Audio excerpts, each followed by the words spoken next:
ఇవే ఇవే జీవన తరంగాలు, ఇవే ఇవే జీవన తరంగాలు, జీవన తరంగాలు.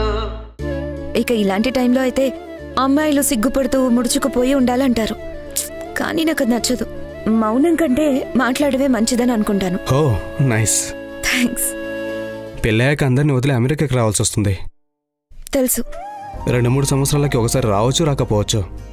తెలుసు. మీరు ఏదైనా అడగాలి అంటే అడగవచ్చు. అడగడానికి ఏం లేదు. ఇక చెప్పాలంటే నలుగురు చెప్పుకునేలా మరి గ్రాండ్గా పెళ్లి చేసేంత డబ్బు మా అమ్మ దగ్గర లేదు. తెలుసు. నాన్న గురించి మీరేం చెప్పొద్దు, నాకంతా తెలుసు. అంతే. పెళ్లి గురించి ఏమనుకుంటున్నారో చెప్పలేదు. పెళ్లి తర్వాత కీర్తి అనే నా పర్సనల్ లైఫ్ పూర్తిగా డిసపియర్ అయిపోతుంది. నన్ను నేను పూర్తిగా మర్చిపోవాలి. ఇకపై నన్ను కీర్తిగా గుర్తు పెట్టుకోరు. మేబీ పెళ్ళయ్యాక కీర్తి అంటే పలానా అతని భార్య, పిల్లలు పుట్టాక ఆ పిల్లలకు తల్లి అని అంటారు. కానీ ఆ అబ్బాయికి ఆ భయం లేదు. చదువు, కిల్లు, కారు, అలానే భార్య, పిల్లలు అంతా అతని ప్రాపర్టీ. అమ్మాయి అంటే అందరి దృష్టిలో కట్టుకోబోయేవాడి సొత్తు. ఇది బాధాకరమైన విషయం. అందరూ అలా ఉండరు కదా. నేను అందరినీ అనడం లేదు, కానీ ఎక్కువ మంది అబ్బాయిల దృష్టిలో అమ్మాయి అంటేనే తనపై ఆధారపడి బ్రతకడానికి వచ్చిందన్నట్టు చూస్తారు. ఇంకొందరు తనను నమ్ముకుని వచ్చిందని మర్యాదిస్తారు. ఎలాగైనా సరే పెళ్ళయ్యాక అమ్మాయి తన పర్సనల్ లైఫ్ కోల్పోతుందనేది నిజం. కాబట్టి పెళ్ళయ్యాక అతను గెలిస్తే నేను గెలుస్తాను, అతను ఓడిపోతే నేను ఓడిపోతాను. తన జీవితంలో తెచ్చుకున్న ఎన్నో వస్తువులలో నేను ఒక వస్తువునైపోతాను. అందుకే తను మంచివాడై ఉండాలి. అప్పుడు కనీసం నన్ను ఒక మంచి వస్తువుగానైనా చూసుకుంటాడని నా ఫీలింగ్. నాకు తెలిసినంత వరకు పెళ్లి గురించి నాకు తెలిసింది ఇదే. అయినా సరే అమ్మ కోసం పెళ్లి చేసుకోవడానికి రెడీ అయ్యాను. అమ్మ అంటే నాకు చాలా ఇష్టం. అంతే నేను చెప్పాలనుకున్నది.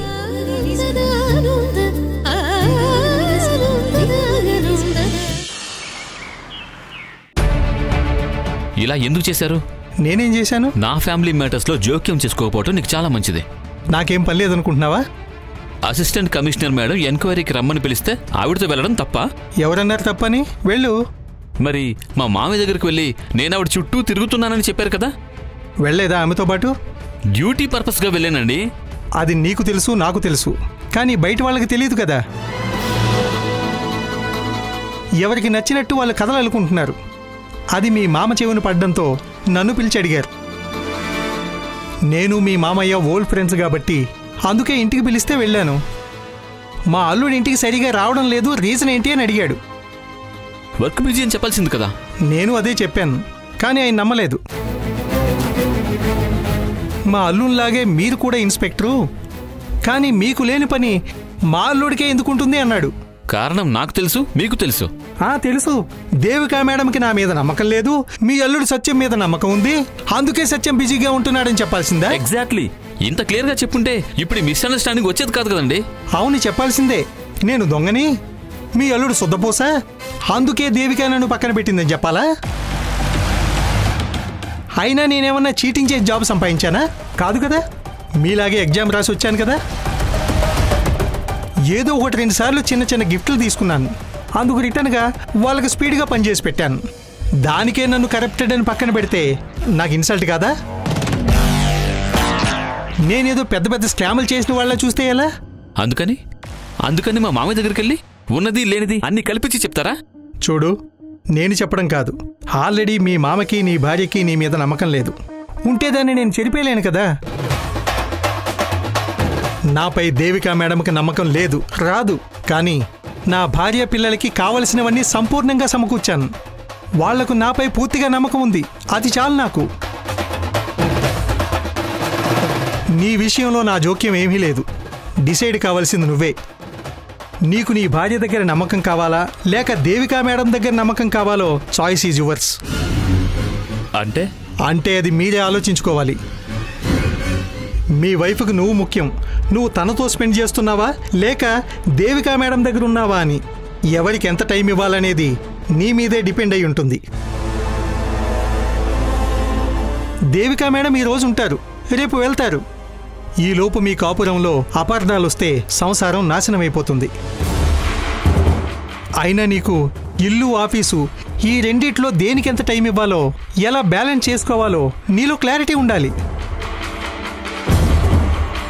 అంతేగాని నా జోక్యం వల్లే అంతా జరిగిపోతుందనుకోవడం నీ భ్రమ. నీకిదే లాస్ట్ సారి చెప్తున్నాను. దీని గురించి ఎప్పుడు నాతో మాట్లాడకు. ఇదే ఫస్ట్ అండ్ లాస్ట్. ఇలాంటివి నాకు ఇష్టం ఉండదు.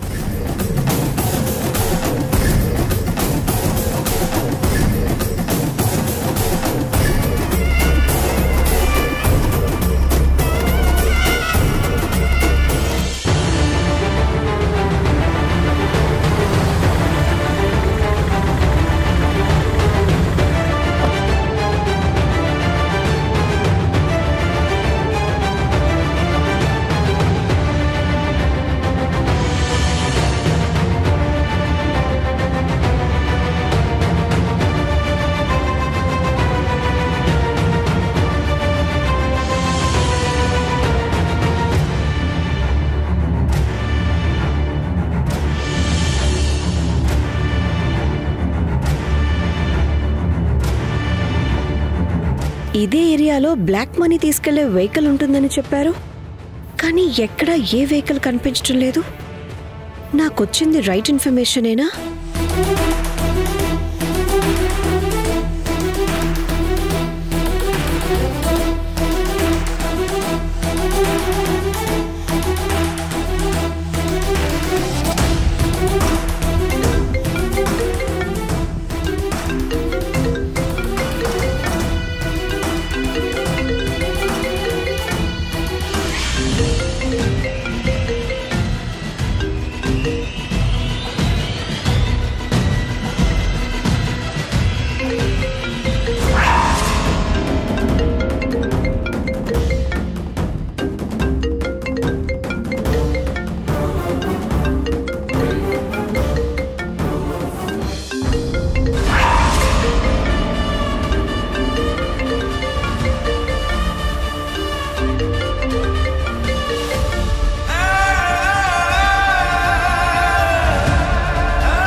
సారీ దేవిక, నీకు ఫేక్ కాల్ చేసి ఇక్కడికి వచ్చేలా చేశాను.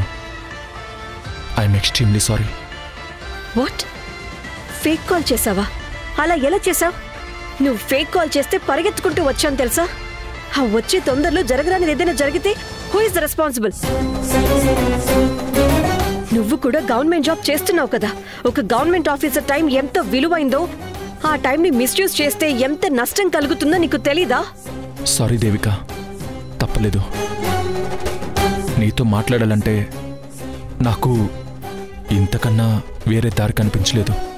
నా పర్సనల్ లైఫ్లో నువ్వు చేసిన తప్పులకి పనిష్మెంట్ ఇవ్వలేకపోయాను, కానీ నా డ్యూటీని డిస్టర్బ్ చేస్తే మాత్రం నేను అస్సలు వదిలిపెట్టను. ఫేక్ కాల్ చేసినందుకు పనిష్మెంట్ కింద ఇప్పుడే నిన్ను అరెస్ట్ చేస్తాను. దేవిక, ఒక్కసారి నా మాట విను. ఈ తప్పు మళ్ళీ చేయను. నీకు ఫేక్ కాల్ చేయడానికి ఒక రీజన్ ఉంది. రీజనా? ఏంటి? మళ్ళీ ఏదో కట్టుకథ చెప్తావా? కట్టుకథ కాదు, నా మనసు పడుతున్న బాధ గురించి చెప్తాను. నీ మాటల్ని నమ్ముతానని ఎలా అనుకుంటున్నా? నీ కోపం నాకు తెలుసు, నీ ప్రేమ తెలుసు, నీ మనసు ఎలాంటిదో కూడా తెలుసు. అన్నీ తెలుసు కాబట్టే ఏం చేయాలో అదే చేశావు. నిజమే, నీ మనసు గాయం చేశాను, కానీ ఇప్పుడు ఆ గాయం మాన్పే అవకాశం ఇవ్వమని నిన్ను ప్రాధేయపడుతున్నాను. అపరాధ భావంతో నిలువెల్లా దహించుకుపోతున్నాను. అలా నేను పూర్తిగా కాలిపోయేలోపే ప్రతి క్షణం నిన్ను చూడాలని, నీతో మాట్లాడుతూ ఉండాలని అనిపిస్తుంది. ఒక మనిషి విలువ మన దగ్గరున్నప్పుడు తెలీదు, తను దూరమైతే తెలుస్తుంది అంటారు. ఇప్పుడు నాకు నీ విలువ తెలుస్తుంది. ఇనఫ్. ముందు ఎందుకు పిలిచావో అది చెప్పు. నేను చేసిన దానికి చిరాకు రావడంలో తప్పేం లేదు, కానీ ఆ చిరాకు వెనుక నా మీద నీకుండే ప్రేమ కనిపిస్తుంది. నీ మీద మళ్ళీ ప్రేమ అనేది భ్రమ. ఆ భ్రమ నిజం కాబోతుందని నేను స్ట్రాంగ్గా బిలీవ్ చేస్తున్నాను దేవిక. నా టైం వేస్ట్ చేయకు. నా టైం వేస్ట్ చేసింది చాలక మళ్ళీ ఈ టైం వేస్ట్ మాటలు చెప్తావేంటి? నువ్వెన్ని మాటలన్నా పడతాను దేవిక. నేను నీకు చేసిన ద్రోహం అలాంటిది. నువ్వు తలుచుకుంటే నాకెప్పుడో డైవర్స్ ఇచ్చి రెండో పెళ్లి కూడా చేసుకునేదానివి. వేరే అమ్మాయి అయితే అలాగే చేసుండేది కూడా. కానీ నువ్వు మన బంధానికి ఇంకా గౌరవం ఇస్తున్నావు కాబట్టి నేను కట్టిన తాళి నీ మెడలో అలాగే ఉంది. నువ్వు భార్యాభర్తల బంధానికిచ్చిన విలువేంటో అది చూస్తే తెలుస్తుంది. అఫ్కోర్స్ కలిసుండాలా వద్దా అన్నది నీ నిర్ణయం, నేను కాదన్ను. కానీ దత్తత విషయంలో నీకు సపోర్ట్గా ఉంటానని చెప్పడానికి ఇక్కడికి పిలిపించాను. పిల్లల విషయంలో నువ్వు పడ్డ మనోవేదనని అర్థం చేసుకుని రియలైజ్ అయ్యే టైంకి మనం దగ్గరగా లేము. కనీసం రమ్య ద్వారా అయినా నీ కోరిక తీరుతున్నందుకు నాకు సంతోషంగా ఉంది. ఇదంతా గుళ్ళోనే చెప్పావు కదా. ఇకపై చెప్పింది చెప్పి నన్ను డిస్టర్బ్ చేయొద్దు. ఇదే ఫైనల్ వార్నింగ్. దేవిక, ఒక్క నిమిషం.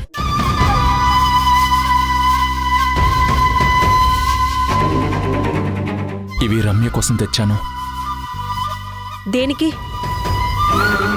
రమ్యని దత్తత తీసుకోవాలంటే మనిద్దరం కలిసి ఉండాలని మాస్టర్ నాతో చెప్పారు. అందుకే ఇష్టంతోనే ఇవి కొన్నాను.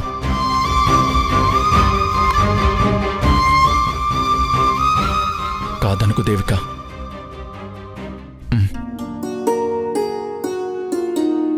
కలిసి బతికే కాలమే మాయే నేడే, పగటి వేళ పీడ కలలాయే, అలసిపోని ఆశలే మాయే, అయ్యో గొలుసు కట్టు గోసలైపోయే,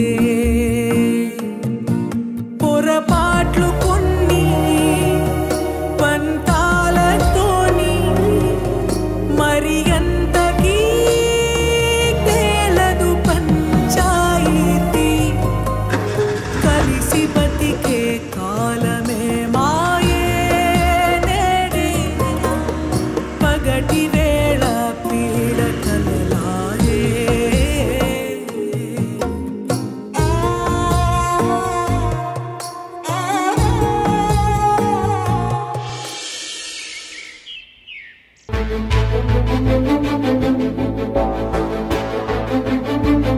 క్షమించండమ్మా, మిమ్మల్ని వెయిట్ చేయించాను.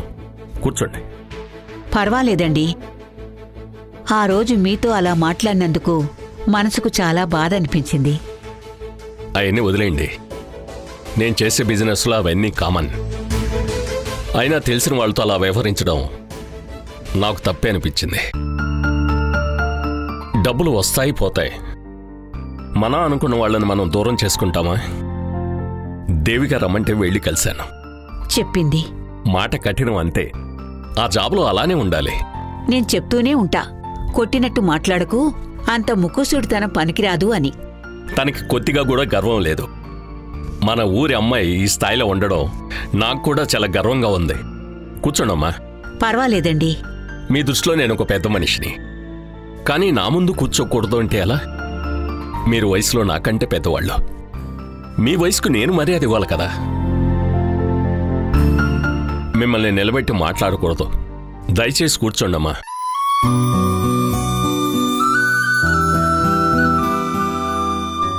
చెప్పండి. మా మనవరాలి పెళ్ళుంది. ఓ, యుఎస్లో జాబ్ చేస్తున్నాంట కదా. కానీ ఎలా కుదిరిందండి ఈ సంబంధం?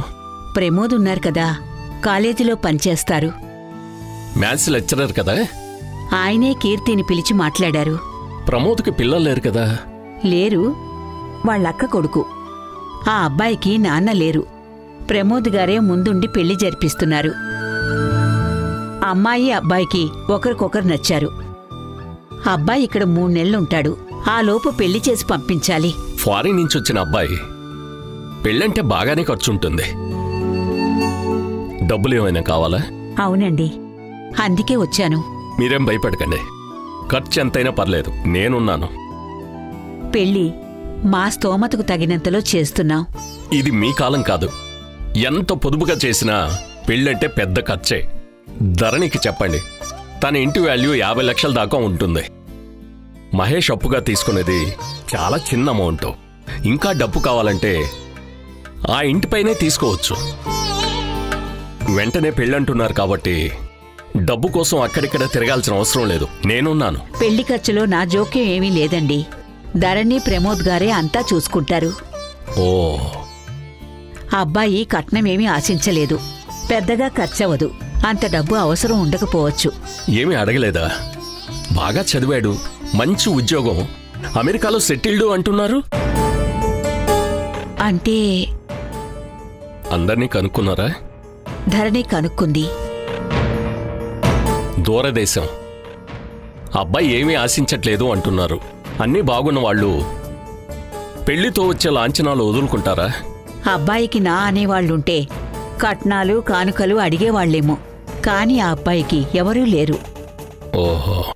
ఆ అబ్బాయి అడగలేదు. చదువుకున్నాడు, మంచివాడు, తనే బాగా సంపాదిస్తున్నాడు. అందుకే అడగలేదు. సరే, నేనేం చేయాలి?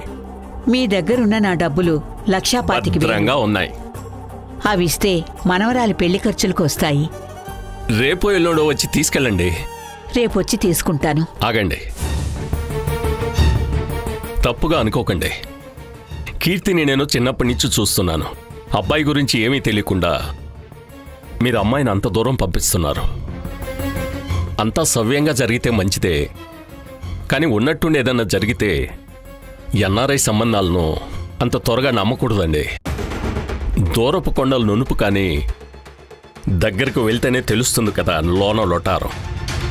ఒక్కసారి జరిగిందా తర్వాత జీవితమే స్పాయిల్ అవుతుంది. అబ్బాయి చదువుకున్నాడు, మంచి ఉద్యోగం చేస్తున్నాడు, డబ్బు మీద ఆశ లేదు. ఇదైతే నిజం. పెళ్లికి ముందు ఎంతవరకు కనుక్కోగలమో అంతవరకు కనుక్కున్నాం. తెలిసిన వాళ్లతో సంబంధం కలుపుకోవాలనుకున్నా మా కీర్తి స్థాయికి తగ్గట్టుగా చదువుకున్న అబ్బాయి దొరకలేదు. చదువు లేకపోతే ఏమి? 3 తరాలు కూర్చొని తిన్నా తరగని ఆస్తుంది. ఆస్తి ఉంటుంది, పోతుంది. కాని చదువు వస్తే ఏళ్లకాలం మనతోనే ఉంటుంది. మీరు తిప్పి తిప్పి చెప్పేది ఆదర్శ్ కోసమే అని అర్థం అవుతుంది. వెనకటికి ఇంటి దీపం అని ముద్దాడితే మూతి కాలిందంట. అలా ఉంది మీరు చెప్పేది. దూరపు కొండలు చూసి మురిసేదీ లేదు, దగ్గరున్న నీళ్లు లేని బావిలో దూకేదీ లేదు. ఆ భగవంతుణ్ణి నమ్ముకుని కీర్తి పెళ్లి విషయంలో ఓ ముందడుగు వేశాం. దాని రాత ఎలా ఉంటే అలా జరుగుతుంది.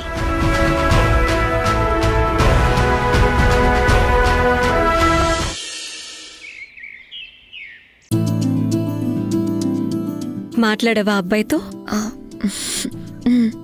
మాట్లాడాను పిన్ని. అబ్బో సిగ్గే. ఇంతకీ అబ్బాయి ఎలా ఉన్నాడే? అబ్బాయి గురించి చెప్పు. ఆ అబ్బాయి ఆల్రెడీ డిసైడ్ అయ్యాడనుకుంటా పెళ్లి చేసుకోవాలని. నేను కూడా డిసైడ్ అయ్యాను పెళ్లి చేసుకుందామని. ఆ అబ్బాయి బాగా చదువుకున్నాడు పిన్ని, మంచి జాబ్లో ఉన్నాడు. అమ్మకి ఈ సంబంధం నచ్చింది. నెగిటివ్గా ఏం మాట్లాడలేదు. ఓకే. అలాగే కానీ కలిసినప్పుడు మీరిద్దరూ ఏం మాట్లాడుకున్నారు అని. మాది మీలా లవ్ మ్యారేజా పిన్ని? రొమాంటిక్గా ఏం లేదు, అంతా రొటీనే. అలా అంటావేంటే? పెళ్లి చూపుల్లో న్యూ ట్రెండ్ సెట్ చేశారు కదా మీరు. లవర్స్లా పార్క్లోనే కలుసుకున్నారు కదా, అందుకే ఏం మాట్లాడుకున్నారో తెలుసుకోవాలని ఎక్సైటింగ్ గా ఉంది. ఏముంటుంది, ఒక్క నిమిషం నేను మౌనంగా ఉన్నాను, ఇంకో నిమిషం తను మౌనంగా ఉన్నాడు. అప్పుడప్పుడు ఒక మాట, రిలేటెడ్ మాటలే. అంటే పెళ్ళయ్యాక మీరు అమెరికాకు రావాల్సి ఉంటుంది, అది కూడా మీ పేరెంట్స్ వదిలి. ఇదేం ప్రశ్నే కదా, నాకు అలాగే అనిపించింది. రాను అని చెప్పగలనా? చెప్పాల్సింది. పెళ్లి కొడుకు షాక్ అయ్యేవాడు. కానీ అలా అన్నప్పుడు అమ్మంటే నాకు చాలా ఇష్టం, అమ్మని మనతో పాటు తీసుకెళ్దామా అని అడగాలని అనిపించింది. అడిగితే అయిపోయేది కదా. తను ఒప్పుకోకపోతే నాకు కోపం వచ్చేది, ఒప్పుకుంటే సంతోషంగా ఉండేది. కానీ పెళ్లి చూపుల రోజే మా అమ్మని మనతో రానిస్తేనే పెళ్లి చేసుకుంటాను అని అంటే చాలా ఇబ్బట్టుగా ఉంటుంది కదా. అందుకే మనసులో అమ్మ గురించి ఆలోచన ఉన్నా ఆ టాపిక్ తీసుకురాలేదు. అది వదిలే, మరింకేం మాట్లాడావు? అంత డెప్త్గా ఏం మాట్లాడలేదు. ఎలా అయితే మనసులో కొన్ని నిజాన్ని దాచేశానో ఇదే అమ్మ విషయం లాంటిది. తను కూడా ఏదైనా దాచుండొచ్చు. ఇద్దరూ నిజాలు దాచి ముఖం మీద చిరునవ్వు చిందిస్తూ మిగతా విషయాలు చాలా మాట్లాడుకున్నాం. అవి అబద్ధాలైతే కాదు, అలా అని నిజాలు కూడా కాకపోయిండొచ్చు. ఒక్క మీటింగ్లో పూర్తిగా ఒకరినొకరు అర్థం చేసుకోలేం కదా. నిజమే, పెళ్లికి ముందు 6-7 నెలలు కలిసున్నాం మేం. మాకే ఏం అర్థం కాలేదు, నీకు మాత్రం ఎలా తెలుస్తుందిలే కదా. పెళ్లి చూపులు కంప్లీట్. నెక్స్ట్ పెళ్లి చేసి పంపించేస్తారు, అంతే. It's over. నేను వెళ్ళిపోతాను. అమ్మకి నా గురించి ఇకపై అంత దిగులు ఉండకపోవచ్చు. కాస్త భారం తగ్గిందనుకుంటాను. అలాగే వదిలే, బిగించుకో. సంబంధాలు బలపడేది దూరంగా ఉన్నప్పుడే, దగ్గరగా ఉన్నప్పుడు కాదు. విడిచి వెళ్ళిపోవడం వల్ల నువ్వేం దూరం అవ్వవు. దూరదేశం, పరిచయం లేని ప్రదేశం, తెలియని మనుషులు, అక్కడ నేను ఒంటరి. ఏ ప్రాబ్లం ఉండదు. అయితే ఒకటి, అలా ఏదైనా జరిగితే నేను మాత్రం వెనక్కి రాను. మీరుంటారు కదా పిన్ని, అమ్మకి తోడుగా. లేదంటే అమ్మ ఒంటరిదైపోతుంది. మహేష్ మీద డిపెండ్ కాలేదు. ఎంత కష్టం వచ్చినా వాడింటికి మాత్రం అస్సలు వెళ్ళదు. అమ్మని మీరే చూసుకోవాలి. అది నువ్వు నాకు చెప్పాలా? ఇంకో చిన్న కోరిక. ఏం కావాలో చెప్పు. చాలా రీజనబుల్ అండ్ న్యాయమైన కోరిక. ఏంటో చెప్పు. మహేష్ సెటిల్ అయ్యాడు, నాకు పెళ్ళవుతోంది.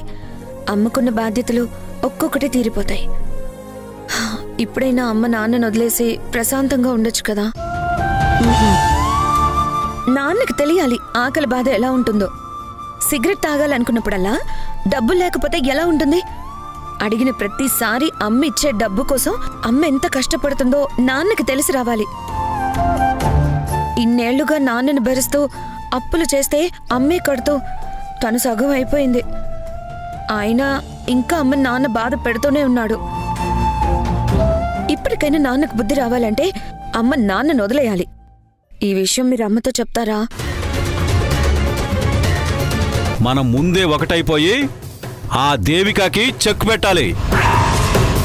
ప్రమోద్ అక్క కొడుకుతో దేవిక అక్క కూతురు పెళ్లి కుదిరింది. కొంచెం క్లియర్గా చెప్పండి. నీతి నిజాయితీ అని దేవిక ప్రమోద్పై యాక్షన్కి దిగిపోతే ఫ్యామిలీతో రిలేషన్షిప్ దెబ్బతింటుంది.